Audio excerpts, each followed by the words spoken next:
So I'll tell you a quick story. I'm renting this house out to Oxford House, and I'm only about a year into renting with them, and the rent's coming in, and it's just going so smoothly.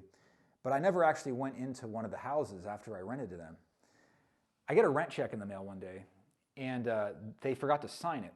And so I called my contact at Oxford House. I say, hey, I got the rent check, but it's just no signature, and I'll just send it back. He sent me another check. And, or he said, just send it back and I'll send you another check. And I said, well, you know what, now that I think about it, I'm only like a mile from the house. Why don't I just go to the house and they can cut me a check? And in my mind, I'm thinking, then I can see the house. So I go up to the house and knock on the door. Now granted, this house, the 12 men that live there, most of them have come out of federal prison. Okay. So I'm like, You had 12 men living there? How many rooms was it? It was a big house. Yeah, but they're not just renting rooms. Like they might convert like a large family room into with multiple beds, you know. Okay. So yeah, okay. you've got This is like a 5-bedroom house or something like that. Yeah, exactly. Okay. Guy comes to the door, and I explain the situation. Need the signature on the check. He's like, "Oh yeah, no problem." He goes, "I'm not the guy that signs the checks. I need to go get him. But why don't you come in?" And I said, "Great." I walk into this house, Andrew. It was spotless, spotless. There's 12 dudes that live here.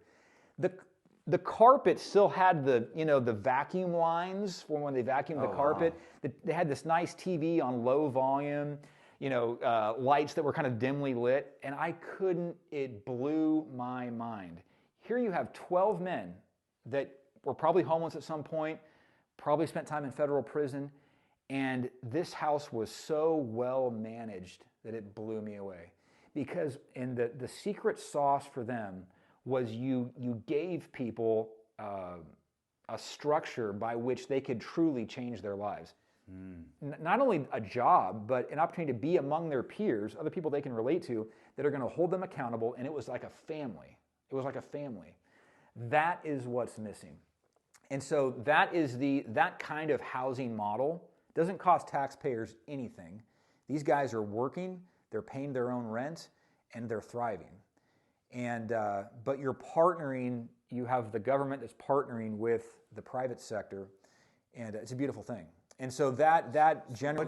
What's the partnership part of the government? Because they're working, they're paying. Yeah. So when I say partnership, I'm not talking about the government actually providing funds, but the government, working with these kinds of organizations to help facilitate getting people into these houses and into these kind of more permanent. So logistics?